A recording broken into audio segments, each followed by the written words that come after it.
Get out of the car! And then you I gonna will stun light me? you up. Get out! Wow. Now! Wow. Get out of the Really, car! for a failure to signal. You doing all of this for a Get failure over to signal. there! New cell phone video has been released in the case of Sandra Bland. So this video was held by state officials for 4 years, and you're going to see why. So before I even get to it, let me just tell you what I'm going to break down in this video. So I'm going to show you this new cell phone footage. I'm going to discuss a crazy stat about the police that may give you a window into how dire the situation is right now in America about this on this issue. And I'm also going to discuss how this video was ignored by a news organization. Now, before I get into the video, let me first remind you what this case was all about. So Sandra Bland was stopped for failing to signal a lane change, and later she was discovered hanging in her jail cell outside Houston days after being arrested in July 2015. The circumstances leading to her death, which was ruled a suicide, sparked large protests and became a flashpoint in the debate over the treatment of black people by police. During the investigation, Insinia, the officer who pulled her over, told the Department of Public Safety officials he feared for his safety, saying, "My safety was in jeopardy at more than one time." The clip, from her perspective, appears to contradict that statement. So, when you're watching this, remember, the officer said that he feared for his safety in this situation. So, here's the footage from Sandra Bland's cell phone released by the investigative network. Get out of the car now! Why am I being apprehended? You trying to give me a I ticket said for your failure? Get out of the car. Why am I being apprehended? You just I'm opened giving my you car lawful door. order. You just I'm opened my gonna car drag you door. out of here. So you threatening to drag me out of my own car. Get out of the car! And then you I gonna will stun light me? you up. Get out! Wow. Now! Wow. Get out of the Really, car! for a failure to signal. You doing all of this for Get a failure over to signal. there. Right, yeah. Yeah, let's take this to court.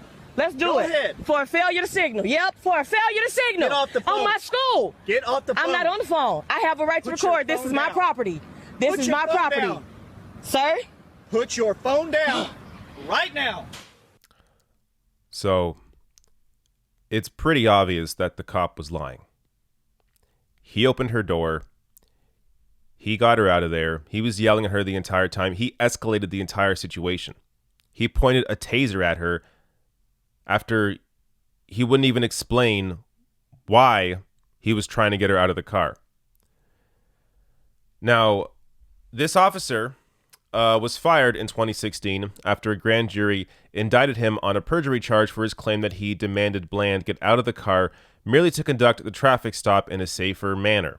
The charge was later dropped in exchange for Insinia agreeing never to work in law enforcement again. Now, I gotta say, if you're an officer that thinks you didn't do anything wrong, I don't think you would take the step. You wouldn't agree to never work in law enforcement again if you knew that you did nothing wrong.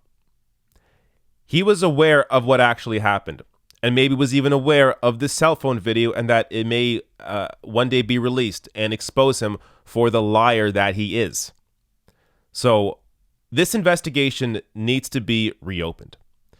Now, this video was actually in the hands of a reporter 2 years ago in 2017, but it wasn't released because they didn't think it was newsworthy. So let me give you this incredible story from the Columbia Journalism Review.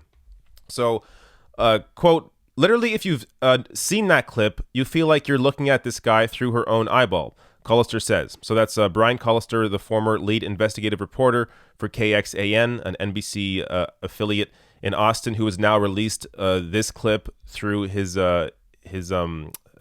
company, Investigative Network. But his station wasn't so enthusiastic about the video. Quote, "I showed it to my news director at the time at KXAN, and he didn't think it was newsworthy at the time," Collister says. He left KXAN a few months later, but filed a second request for the same video clip. He left the first copy at his former station. I don't get how you, as somebody working in news, how his news director, how they didn't realize this was clearly newsworthy. I'm telling you, there's this fear in the media of the fear of challenging the system, the fear of challenging power. This is a real problem in journalism, in news. And I mean, it's antithetical to what the news should be about. Journalists should be speaking truth to power. The whole point is to stand up for the average person. That is the purpose of reporters, of journalists. So to think that this isn't newsworthy, I mean, it seems like a cover-up, the way this played out. Now, I also want to show this stat, this really, truly incredible stat, incredible in not a good way, of just how many Americans are killed by police. So, Americans are afraid of many threats to their lives: serial killers, crazy gunmen, gangbangers, and above all, terrorists.